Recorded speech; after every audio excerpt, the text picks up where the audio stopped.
I'm back. A couple hours later. It's amazing how sleep, I know it sounds ridiculous, but how sleep can just make you like if if you're tired, like ridiculously tired, like you're falling asleep at the computer like I was last night and then just like sleep. What what makes you have energy? I don't know. Maybe it sounds stupid, but like why does going to sleep like give you more energy? Why? Because everything's still working while you're sleeping, right? I don't know. I'm thinking out loud, which is probably my first mistake.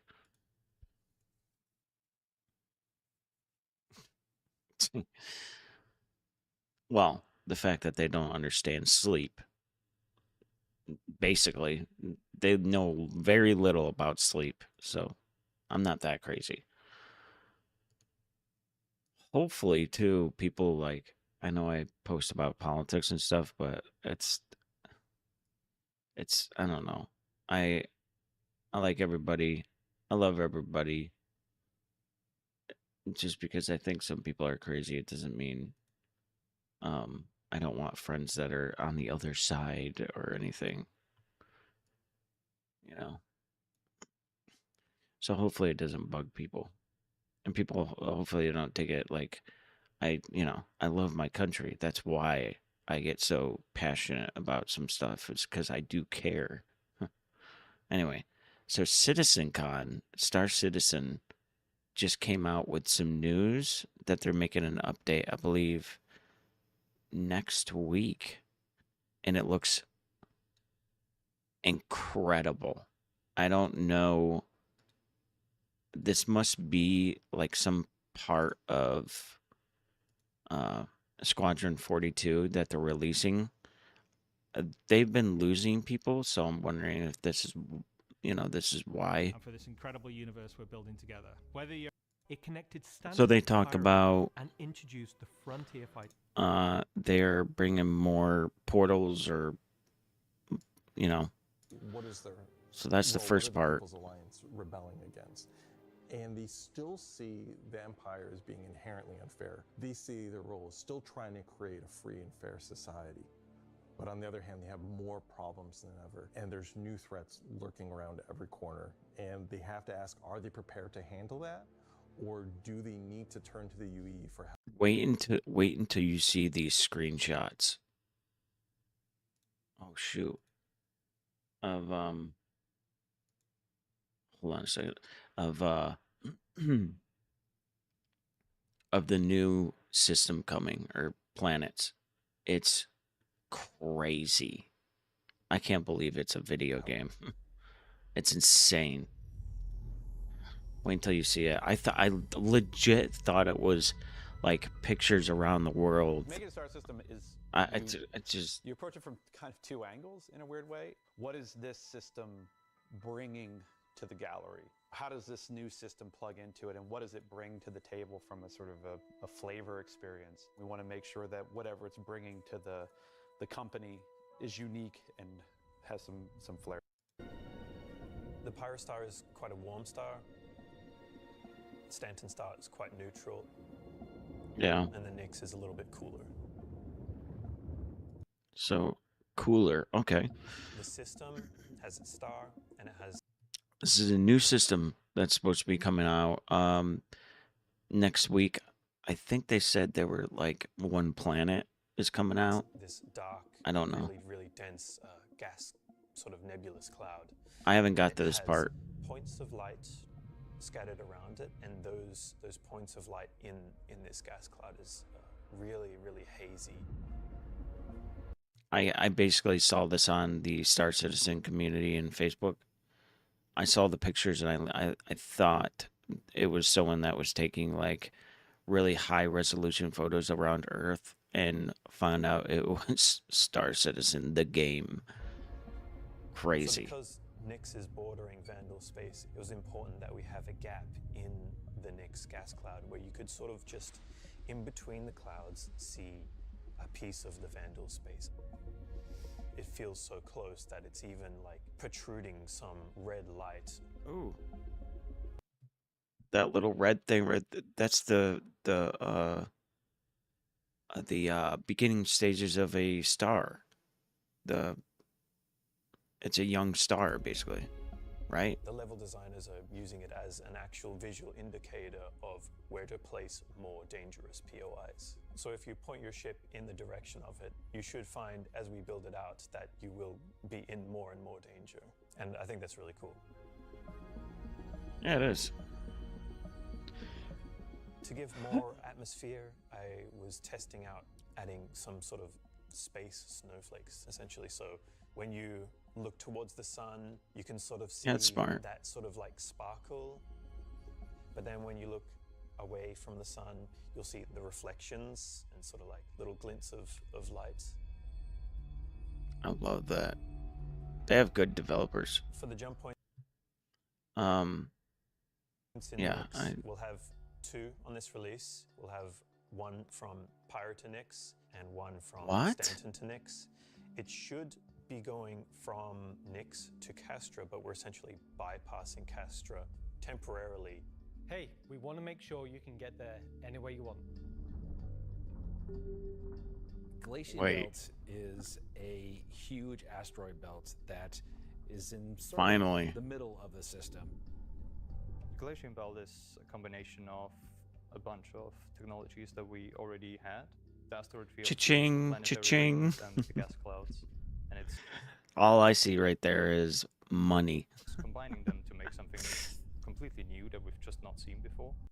Salvage ships and mining It's the full asteroids. of resources that are still left unharvested because it's kind of a tricky spot for mining. There you It's go. not the easiest I place got to one do of it. That means those. that there's still a lot of opportunity for independent miners to go out there. Well, wait, I sold it. Never mind. So the rocks in Nyx are a Or bit did more I? sharp, like sorts of like icy look, rocky, cliff-like, very different from those in the Pyro and the Stanton. One of the big differences too is all of Cool. the extra added movement that just adds a little bit of extra flair. It's also a good hiding spot for people who are trying to elude capture, maybe set up ambushes, that type of stuff. Always feel way more interesting flying in those spaces than just, you know, through empty void. And as we build out the Yeah, it's Glacian Belt weird. next year, lots of places to put new content. Delamar is a very large asteroid. That's one thing I like. When they started, I think they were using the CryEngine.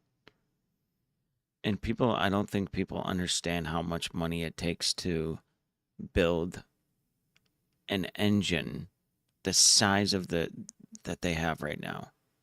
And it's seamless. Like, you could be traveling through the galaxy and just stop and get out and start doing things. Like, that's not your loading screen, you know. Quantum travel is not a loading screen. The entire universe is seamless, which is incredible. Especially, like, the graphics of it and everything added on it. It's like, 4 games in one. It's crazy. I don't think people realize how much money it costs to develop an engine like Star Engine. Right in the Glacian Belt that QV Planet Services had built a mining base on that got taken over by the People's Alliance and renamed Levski. So that's a station. I Levski is our take it. first and biggest social outpost for Nyx. It's kind of like the place where you stop before you do your panning. So it's kind of a San Francisco before you go out to the gold rush. It's By the way, central hub. I downloaded like 5 games that are kind of like little nightmares. I'm on a kick of those type of games Trade and that I've never hauling played. and So, all of the commerce within Nyx and also from wow, Nyx look at the to other size of those systems. It does have a asteroids, CDN dude. layer to it. Holy sh! Over the years, you're sort of improving the generation method of those asteroids to culminate towards this specific point to make large, explorable location. That is cool. Towards Levski, you see this huge. That is massive. Scattered small, mid-sized pieces of the asteroids. Well, Levski is immediately apparently unique by the fact that it's a facility clamped onto the side of an asteroid. The breathtaking views of looking into the belt instantly gives it a unique charm. I have to see if my RSL. You'll initially see a very dramatic. Oh shoot! I don't have it. Through the asteroid. You will also see growing out from there and alongside Levski, there will be landing pads along what I'd call the spine. Lots of industrial pipes and transport systems to bring out the refined mining materials when it was a mining station. Before we were using an actual planet, so we had all of the space available to place all of these structures. But now it kind of meant that we had to create an asteroid which has the appropriate size to. If we took the whole shot of the asteroid, you will see that there is an area to fly underneath. I'm going to try and download Star Citizen and take a look at it. But I also have a demo I want to play. So as a team, you will be able to load and unload cargo. There's a lot more movement on the exterior, such as the cargo trains going around tracks. It's now going to be EVA. See, I think of a pirate station like this, but I don't think of it as a large station, so that's kind of cool. There will be walkways around the main landing zone to walk on using gravity plates, but you can drift off and kind of go wherever you want. I think they're starting to feel the urgency of getting things done because the amount of people that have left, well, not left, mostly taking time off of Star Citizen because people are sick of waiting for the next or Squadron 42 or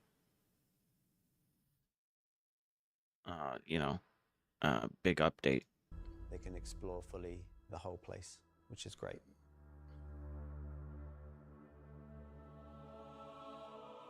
Unlike the majority of anarchists living in Pyro, there are people here in Nyx that care. It's not a downtrodden or derelict, dilapidated location. It has a sense of order. But only where the People's Alliance has people living. Sorry. But we've had Levski before. Oh, wait, you're not seeing that. Okay, good. We've updated it quite substantially to be more in line with the newer features that shoot, I already have it. But also visually, and there's been a lot of quality of life fixes that we've wanted to add and bring up. I didn't know like a good standard. I didn't know I had Star Citizen installed. I guess I do. For a landing zone. Gracing the main lobby. Okay, get to the fucking planets. God damn it.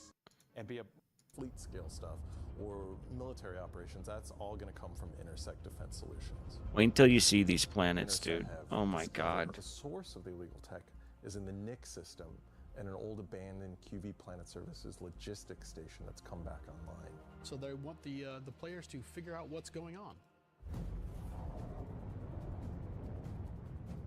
So when you come out of Quantum and you start your approach vector to the objective, you'll be weaving through asteroids, going through the Glacian belt, and slowly the station will reveal itself. Now this is an old QV logistics station. It's pretty beat up, it's pretty derelict, but there's some points of interest that you'll spot as you go through. So the station itself shares design cues from old Pan Am stations found in Pyro. This architectural design found its way over to the Nyx system as the system was being established. But you'll also see some additional design cues that QV planetary services were adding, so it's a nice transition architectural point. It's fairly skeletal in design. You'll see logistics yards and cargo yards, but also facilities pinned inside the Gotta do asteroid, something. creating this network of facilities. You'll notice there's a Polaris near the main hub. It's not a normal Polaris. It's damaged, it's broken. It's not a standard corporate Polaris.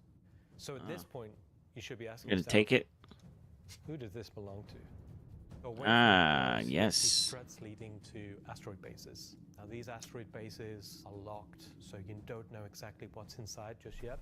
But all of this comes together to form the playground for the mission to take place. So not only is this facility unabandoned, We'll get there. We'll get to the attack from a surprising but planets here. foe. Along the way, you're Yeah, looks gonna about get to right. explore some new areas. It's not just the space station. There's The hell? disabled capital ship.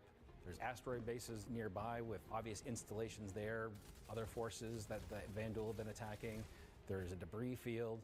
Explore the locations in any order you want and try to find out who these people are and why the Vandal are after them. You'll find new clues. You'll find ways to solve the puzzle of what's going on at the space station and find out what kind of loot they have for you now that you've beat them. And of course, this is a For some reason, completely open Star space, Citizen so anything is you find is yours to keep and sell, maybe even give to Wicklow. not working.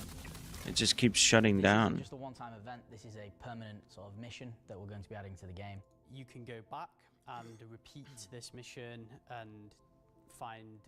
You just sat there right now. Okay. Oh, here it is. Here it is. Forced to watch and listen to anything I say. Hey everybody, I'm Jared Huckabee, your host for the festivities and for the show today. And let me tell you, it's not a joke. It's not a gag. Next week, we're hitting our 9th patch in 10 months. And then in November, we're going to finish out the year strong with the long-awaited arrival of the Nix system. And in case you missed it, because you're I chatting hope with so. friends, it's not the lawless Dude, don't be wasteland of so Pyro cheesy. many folks have been speculating, but an independent system with its own set of rules and laws and multiple ways to get there. It's an exciting Isn't that Pyro? time for everyone at Cloud Imperium Games because, as the architects of our persistent universe said at the start of the show, the foundational tech that we've been building for so many years has now unlocked us to bring more to Star Citizen than ever before as we continue our journey towards 1.0. Now, before we continue with the show, let's get a few housekeeping tasks out of the way. First, we're simulcast on YouTube and Twitch. So if you want the keen communities of Twitch or the 4K ultra high resolution of YouTube, you have your choice. Second, throughout the broadcast today, we want to see and hear what you have to say along the way, and you can tell us on social media by using hashtag Citizencon. We're especially interested to see any photos from those watch parties that are happening across the globe, and we're going to find some way to bring a few of them into the broadcast later in the program. Third, we've also had a Citizencon contest going for people to create their very own slice of life in the PU videos, and we played the winning entries during our pre-show countdown. The offerings were super varied. The idea was to work with a team to show the life of a miner or a hauler or a bounty hunter or whatever. But one guy just said, I'm going to make a video about how awesome I am. And I respect that. So shout out Oh, Nocturnal yeah. Covenant. I don't remember if you were one of the winners getting an L21 Wolf from Kruger for their efforts, but you won the coveted Disco Lando Complete Narcissist Award. Good job. Complete To all narcissist. the winners, I'm sure someone will either be in touch with you about your wolves or they'll just show up on your accounts. I really don't know how that process works. Probably would have been good to find out before the show, huh? He's so afraid. Either way, if you missed the pre-show and are curious if you won, you can check the replay after we're done here today. All right. I want to see it.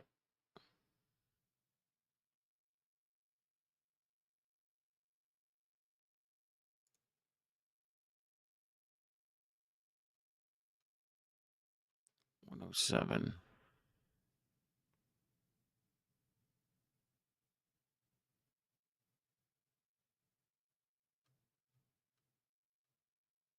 Who was it? Lando Complete Narcissist Award. Good job. Or the 4K ultra high resolution of YouTube, you have your choice. Second, throughout the broadcast today, we want to see and hear what you have to say along the way, and you can tell us on social media by using hashtag Citizencon. We're especially interested to see any photos from those watch parties that are happening across the globe, and we're going to find some way to bring a few of them into the broadcast later in the program. Third, we've also had a Citizencon contest going for people to create their very own slice of life in the PU videos, and we played the winning entries during our pre-show countdown. The offerings were super varied. The idea was to work with a team to show the life of a miner or a hauler or a bounty hunter or whatever. But one guy just said, I'm gonna make a video about how awesome I am. And I respect that. So shout out Nocturnal Revenant. I don't remember if you were one of the winners. Nocturnal Revenant.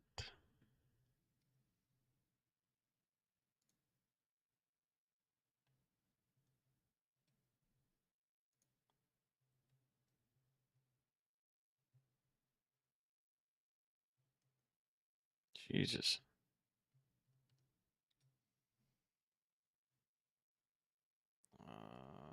No, what the trailer?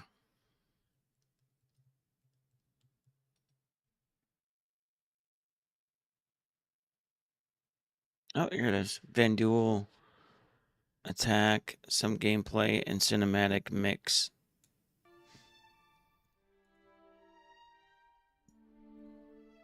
Other 20 years of service, countless operations.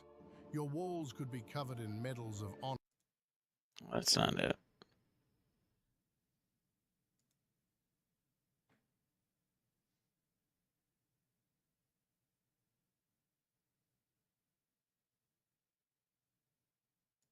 Is this it? Okay, never mind. Getting an L21 wool from Kruger for their efforts, but you won the coveted Disco Lando Complete Narcissist Award. Good job. And to all the winners, I'm sure someone will either be in touch with you about your wolves or they'll just show up on your accounts. I really don't know how that process works. Probably would have been good to find out before the show, huh? He's so afraid. Either way, if you missed the pre-show and are curious if you won, you can check the replay after we're done here today. Okay. All right. I just realized that my bosses, Chris and Sandy, are sitting in a movie theater watch party in Switzerland right now. A completely captive audience. So real behind the scenes here. This is especially torturous for Chris right now because he's super excited about the next segment we've got coming up. Aren't you, Chris? And you're just sat there right now, forced to watch and listen to anything I say. Do either of you regret that decision so long ago? All right, so I've probably pushed my luck enough. Let's get to the next thing. When Nyx arrives next month, it'll have Levski, the Glacium Belt, and the new Welcome to Nyx operation we just discussed. But throughout 2026, we'll also continue to build the star system out with new features and new technologies that will not only set Nyx apart and give it a unique identity from its sibling star systems, but continue to set Star Citizen apart from other video games altogether. But to our level of detail. Here it is. Regular planet. Looks, by the way, it's funny that I'm just like, okay, yeah, whatever. Planet. When it looks like this. Emulate nature in the most believable way. And not just on a planetary scale, but to our level of detail. When it looks like this. Like, because anyone who plays Star Citizen is so used to seeing planets this beautiful, you know? With Genesis, we've made a complete paradigm shift to how we do things. Oh my Biomes God. based on the physical data sets, with the assets being spawned whenever and wherever What the criteria is found. Look at that, man. And that's not even up all the way. I think I'm at 1080. It's no longer because an artist painstakingly crafted it there. It's now because it simply wants to be there. It fits inside our rules. What do you mean? Genesis also ties into our other gameplay systems. Sorry. Go back. Maybe I should go at 1080. I'm downloading Star Citizen right now. And wherever the correct criteria is found. Oh my God. So when you That looks see a forest or a incredible. meadow, it's no longer because an artist painstakingly crafted it there. It's now because it simply wants to be there. it fits inside our rules. Genesis also ties into our other gameplay systems. How does that work? Our new planets are built from the information we create for our different datasets. Like height Like, maps, does your... humidity, temperature, soil type, soil amounts, geology erosion data. That's incredible, man. I think their best... Well, the only thing with, like, a game like No Man's Sky is every planet is different, but at the same time, we all know... Like, don't get me wrong, No Man's Sky is a masterpiece. And the number of updates more than makes up for what he did. But it's also a game from 2016, you know? So, like, the assets and everything you see, you see on a different planet, it's differently made, but it technically, when it comes down to it, it's kind of the same. If you catch my drift if you played No Man's Sky. But if you make everything actually different, like, oh my God, not Orion, Orson, how different that is from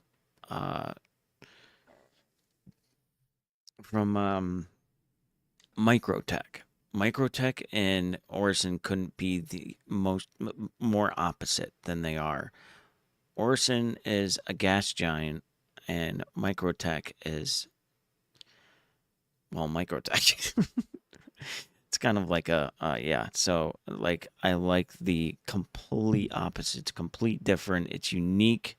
You know, it would be cool that if they keep making planets and systems that unique instead of going to the not easy way, but, you know, where everyone else goes. But if we were to do a painstaking, like, every single detail of each planet, it would take forever. So you can't. Valuable minerals as the geology looks like it would be suitable for it. Where scree piles exist below sheer cliff faces, and where rocks have broken off over time due to erosion. Of course, these new tools still give us the ability to direct look at that. the look and feel we want. The attention to detail from the tallest mountain to the smallest flower is still our core. The bogs. With Genesis, we can now keep that detail-orientated mindset God as we focus dang. on the quality, and it provides the quantity. Genesis provides our planets with the ultimate sense of exploration and adventure, discovery in the purest emotional form. We want you to find that perfect place, with the planets providing an abundant resource to harvest. This is a major part of what exploration is. Very for cool. us. We want that feeling of finding a corner of the universe that you'll fall in love with, and where you want to settle down and build your home. That's right. Yeah, I forgot we get bases now. Hand you over to Will to We're go getting deeper bases. into what we have built that allows Genesis to realize. God our damn, vision. look at that. As a reminder, some of That looks incredible. the visuals you'll see will evolve and change. I'd stay at home there. Continue our technological development. As long as there was water Hone in nearby. On the final look for Nyx. Damn. Thanks, Ian. So, in case it's not already clear, Genesis is our name for a group of technologies that are improving our ability to build worlds, refining those that we've already created. I kind of and figured ultimately that's what they were expanding our working on. persistent universe to the scale and quality that we all expect. I work on Planet Tech, so let's talk about how that's continued to evolve since our presentation last year. And instead of just highlighting some really cool biomes that we can create, let's go ahead and show how all this work applies to the upcoming planets of Nyx. So there Okay. are 3 planets in Nyx. I kind of figured they were working on some technology that'll make more planets. I think they even announced that they were working on it, so whatever. Oh, son of a... Nyx 3 is a gas giant, and I think it's blue, it's not going to surface. I don't really know. Next to is a yellow, toxic. It's got like this high pressure atmosphere. Oh yeah, and some it's Venus. Like a very volatile planet with high risk reward gameplay. It's going to have some really interesting biomes for you to discover, but for now, just know it's going to be dangerous because today we're going to focus on what we consider to be the hero planet of this system. Ooh, ooh, Earth-like planet. Right? Next one has got a rugged, remote beauty. It's got a diverse set of biomes from weathered rocky mountain ranges to vast sweeping forests and grasslands, and from damp, expansive wetlands to claustrophobic, festering swamps. Oh my God. These core biome concepts give us a fantastic platform to hone our technology. In some cases, because the current tech couldn't do them at all, or because we want to completely step up our game for them. So, let's approach this planet in much the same way that you, the player, will, from orbit. Yep. The orbit appearance of the planets going forward is far more tied to what is present on the surface. Previously, we had different data that drove the orbital and ground coloring.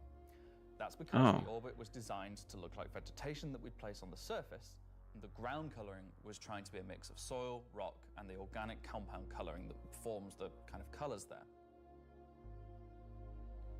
Now we author much more of the data in a unified way. When you look at Earth, you see blues and greens for ocean and vegetation, and brown or yellowy tones for sand and soil. We wanted to keep it as simple as that. The same set of textures and data that define the color of the soil, sand, and rock on the ground are used to create We then assess the presence of vegetation and competition between different species on each part of the sea level. And use that to blend in tones of green, including variations due to species health and the current season. Dude, kids growing up right now are so fucking lucky because they're going to be growing up on stuff like this. It's insane. This creates a far more complete image. Although the economy sucks, so. And allows you to identify features, geologies, and potential points of interest all the way from space. Damn. Let's go down to the surface and start with something closer to what you're used to. I'm going to be an old man in my, hopefully, in my 90s, playing video games. 100%. But in a whole new light. Damn. That looks good. Reminds me of, when we approached the surface Pyro. Play some Pyro. That right there. That looks like Pyro right there. Except for the sky. Damn. Simply feature complexity. Looking at our contemporaries, we lacked detail at the ground scale. To combat this, we've added a new layer of data. That layer is called the medium tiles.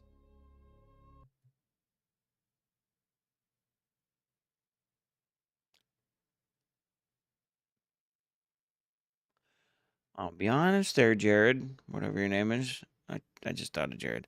I don't see it. I mean, it looks incredible both sides looks incredible. Oh, I think I see it. It's barely noticeable.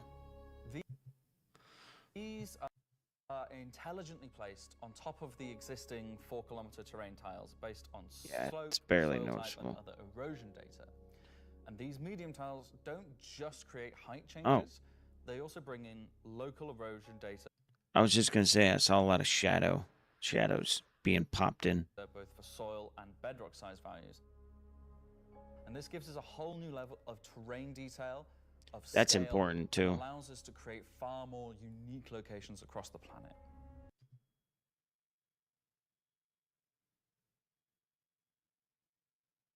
Fire alarm going off.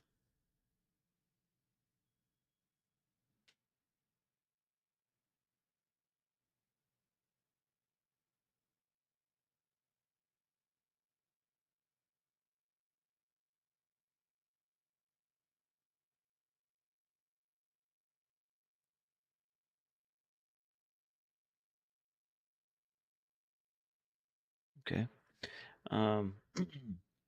Yeah, that's really important when you're flying in on a planet and you need to know, you know, where your peaks are, because if you come in hot and you're in a dogfight or something, you got to make sure that you're not hitting the Rocky Mountains or something, and you're going to crash into them, you know? So now that we've nailed the surface, let's have a look at adding some rocks. We've now got two major contributors to the rock content of our planets. First, I've been sitting like this for like 2 days, so like my chest needs to be stretched. long desired feature, cliffs. We are Oh, adding yes. scale, very detailed to all our cliffs based on the Oh, geology of a Jesus. given location. This adds Hold an on. exciting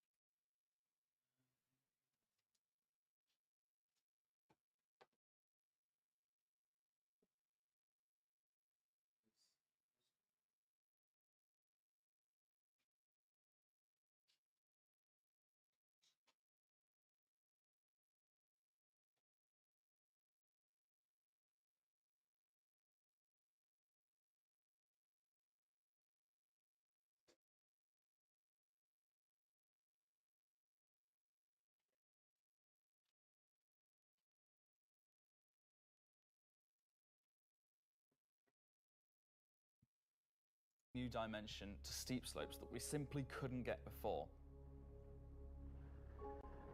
The second is a big one for you ground vehicle enthusiasts.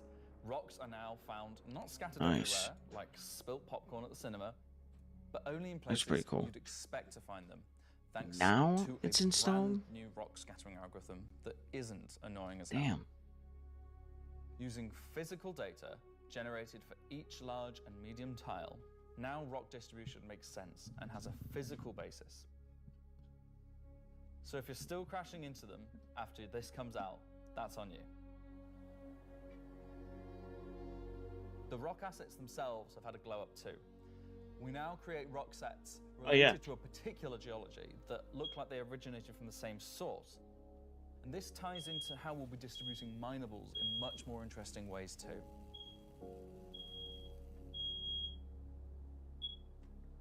So now that our base terrain and rock scattering looks good, let's add some vegetations and explore some additional biomes.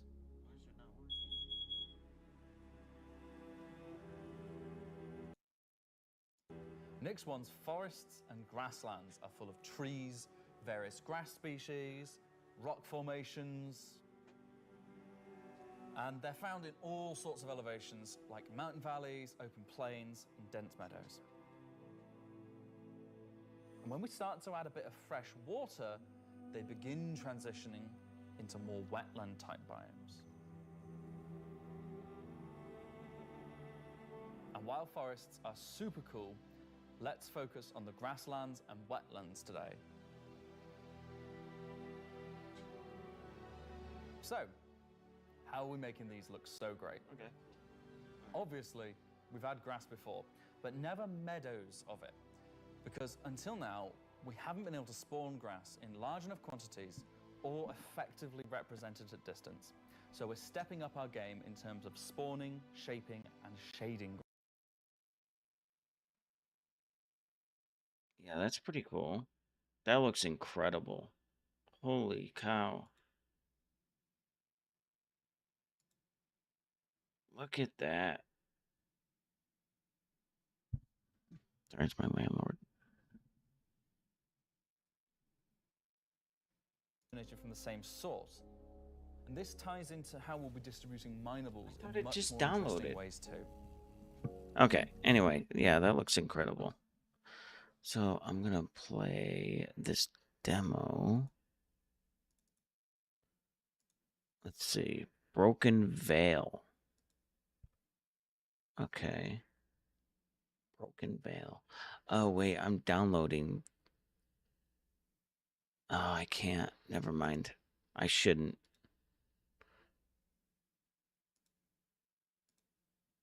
I'll do it after. What happened to the dude? Did I close that out? I didn't mean to.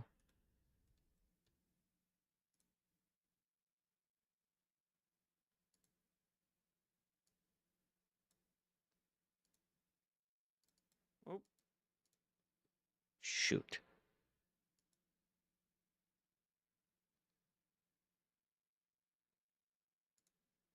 Oh, I didn't mean to do that.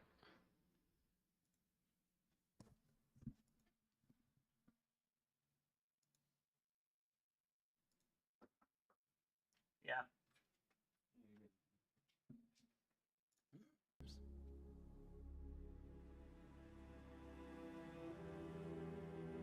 Nyx 1's forests and grasslands are full of trees, various grass species, for all of the lovely advances in terrain complexity and asset spawning we've shown so far. And it's also how we now evaluate and represent vegetation from a distance. Patches. When creating the VT for each part of the terrain, we assess if vegetation has covered the ground, and if so, what shading should be applied. For all of our biomes, we're now able to use the same shading model for the distant representation as the close-up asset, whether that's our lovely rolling hills. Oh, dang. Some more dramatic rockscapes. That's cool. Those muggy wetlands. Or even our festering swamps.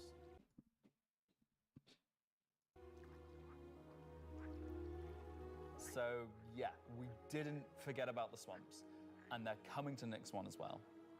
Built using the lessons learned and all the technologies we've developed, these swamps now spring into existence from the planetary data. What? This biome That's combines crazy. all of the elements from the other biomes we've shown you today, from water interaction, denser spawning, unique ground coverage. That's and incredible. I think it creates something really unique.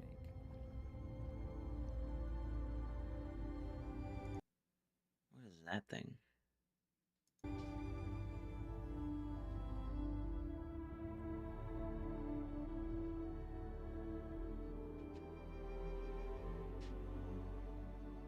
Anyway, that's our update on the Planet Tech portion of Genesis and how we're using it right now to sculpt the identity of Nyx 1. And I hope you're as excited as we are to explore this and everything we haven't shared yet next year. Back to life. You've systematically brought power to various functions of the facility. You've activated the laser. You've fired the laser. You've broken apart the rock. And then you'll be able to fly your ship inside and see what's there. So you fly a ship into an asteroid? Yeah. You just get into your ship and fly in and start searching around and trying to find the pieces that you want to mine.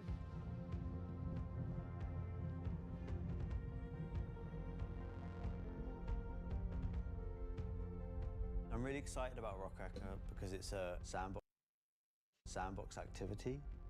You can kind of go to these whenever you want to. This content is for players who enjoy mining, who enjoy exploration, investigation, and don't mind a little bit of FPS content while they're